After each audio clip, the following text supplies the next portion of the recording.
é o Evangelho, segundo Jesus, segundo o Cristo eterno de Deus, segundo o Cordeiro, o princípio da vida, que se abriu, que se imolou, que se entregou antes da fundação do mundo, segundo a ordem dos que andam em espírito e em verdade. Aqui em Mateus, no capítulo 24, você encontra Jesus com seus discípulos no Monte das Oliveiras, respondendo a perguntas, a inquietações deles acerca de quando seria o tempo da volta, ou da vinda, ou da manifestação plena, concreta do reino de Deus, conforme eles aguardavam, esperavam e sonhavam. E então Jesus lhes fala de várias coisas. Primeiro, chama a atenção deles para a proliferação dos Cristos, dos Messias, dos profetas, dos fazedores de sinais ou causadores de impressões, manipulando a mente humana. Ele primeiro adverte acerca disso e diz que haveria uma proliferação extraordinária. Depois ele disse: não vos assusteis com tudo que se diz respeito a nação contra nação, fomes, terremotos, guerras, ódios disseminados, gente se odiando, grupos se comendo. Vai se instalar um espírito de ódio, de antropofagia, onde as diferenças entre os humanos serão o pretexto desse canibalismo relacional. Aí ele diz: esse é o tempo em que vai se instalar um espírito de traição e de ódio. Enquanto isto, falsos profetas continuarão animando esse ódio e vão enganar a muitos e muitos e muitos. E quanto mais a maldade, a iniquidade, o ódio, o desamor, a indiferença crescerem, mais o amor vai se esfriar de quase todos. Vai chegar uma hora em que qualquer que seja a proposta de amor, de solidariedade, de misericórdia, de graça e de compaixão será objeto de risada, como se estivesse sendo proposta uma idiotice. Porque a iniquidade vai crescer e o amor vai esfriar no coração de quase todos. Por isso, só quem perseverar no amor do Evangelho, será salvo. Ele prossegue e fala das manifestações horríveis de encarnações do mal, de abomináveis da desolação, de gente que vem para cumprir profecias da maldade, de líderes que se colocam em posição de ostentação dominadora, como um abominável da desolação. E ele diz: tomem cuidado, porque isso vai trará angústia a essa sociedade. Tira a paz das grávidas, seca o leite das que amamentam. É período de conturbação, é período de susto, é interrupção da tranquilidade no meio do feriado do sábado. Mas ainda é apenas princípio de dores. No entanto, virão dores como não se pode jamais imaginar. Elas virão, sim.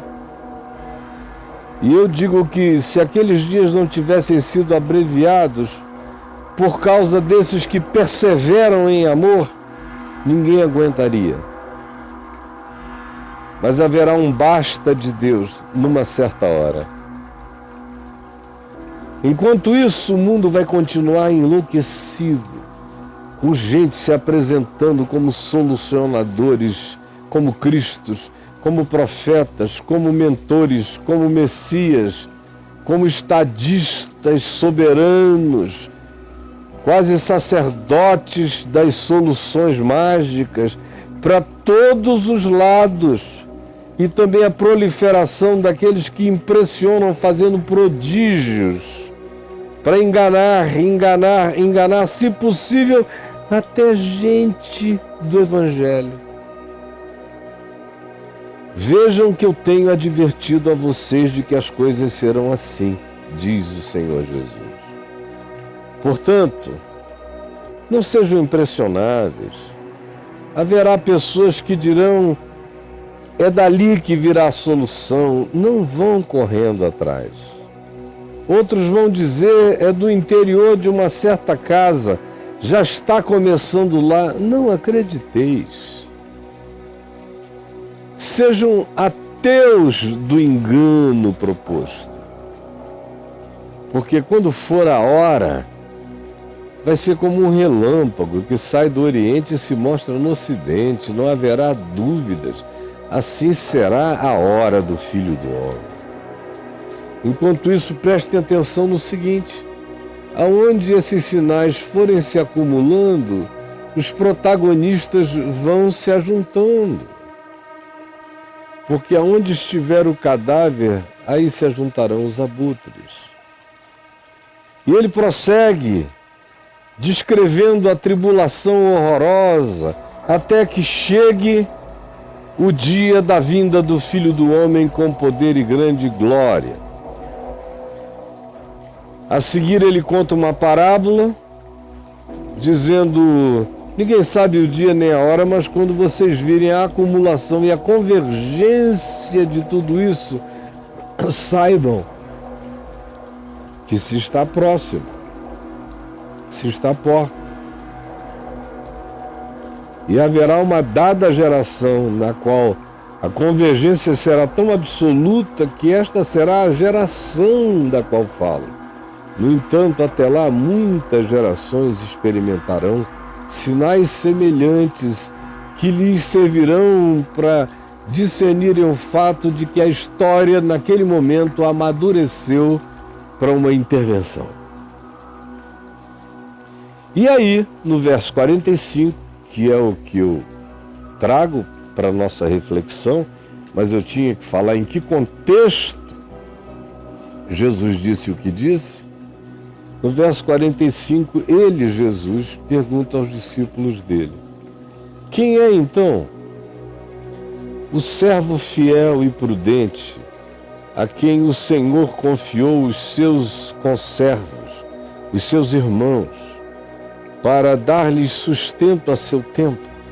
Quem é o ser humano para viver no tempo dessa desgraça, dessas seduções, desses cristos, desses profetas, dessas falsas profecias, desses terrores, desses falsos messias, de tanto engano, de tanto sinal, de tanto prodígio, de tanta mentira, de tanta iniquidade, de tanto arrefecimento do amor, de tanta descrença, de tanta maldade?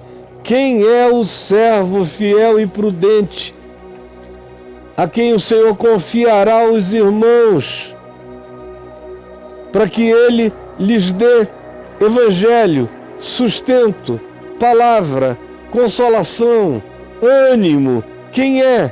Qual é a natureza? Porque no meio dessa calamidade, Deus quer que haja pessoas que tratem o mundo como quem está tentando evitar que a profecia se cumpra.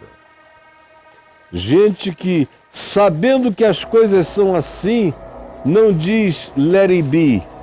Ao contrário, sabendo que as coisas são assim, se levanta e as enfrenta. Enfrenta a profecia para vencê-la. Enfrenta para adiá-la. Enfrenta para não realizá-la. Enfrenta para não ter a alegria que ela se realize como mal, como engano, como mentira, como catástrofe.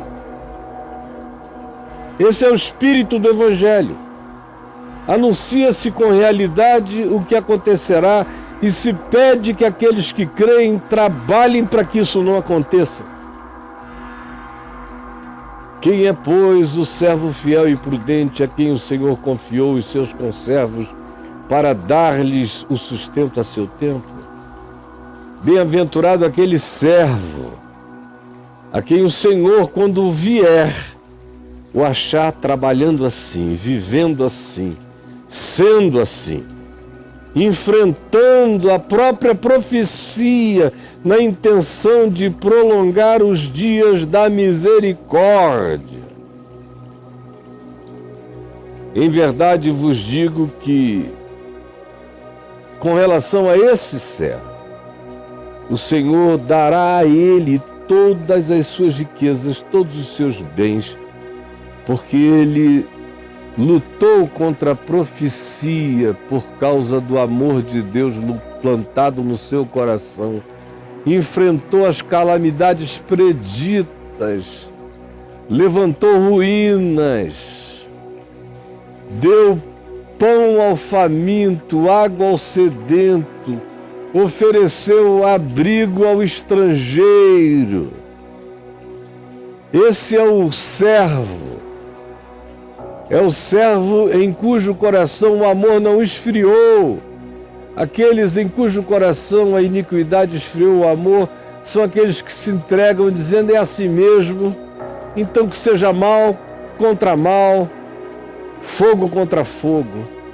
Mas o servo a quem o seu Senhor espera encontrar é esse que luta com todas as suas forças em amor, para não deixar a profecia maligna, a profecia da morte se cumprir na vida de ninguém. Esse que será o herdeiro de toda a riqueza celestial. Mas se aquele servo, ao invés de ser assim,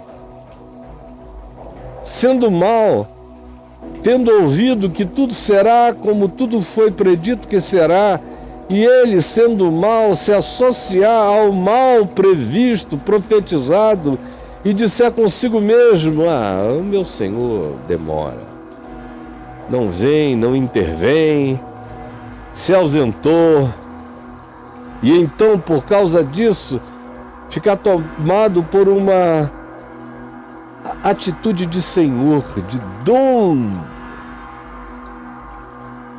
e resolver no dia mal ser mal para com aqueles que são frágeis, e passar a espancar, ou a propor violência, ou a trazer a agressividade e o ódio para dentro dos seus irmãos, da vida deles, enquanto come e bebe com ébrios, enquanto tem qualquer que seja a atitude apenas de exacerbação e de expressão da sua própria índole má, em qualquer que seja a direção, então saiba-se que naquele dia, quando o Senhor voltar, porque o Senhor virá, sim, o Senhor desse servo virá em dia que ele não espera, em hora que ele não sabe, vai pegá-lo, castigá-lo-á, lançando-lhe a sorte com os hipócritas. E ali haverá muito choro, muito ódio, muito ranger de dentes. Mas como são maus, nem arrependimento os visitará. Senhor Jesus, essa é a tua palavra. Esta é a tua profecia, este é o teu ensino. É tão óbvio, é tão claro, não precisa nem interpretar. Eu quero pedir que alguém ou alguns acordem, que o Evangelho abra os nossos olhos e que ele nos permita enxergar as escolhas da nossa maldade no dia de hoje. É o que eu te imploro, em nome de Jesus. Amém e amém.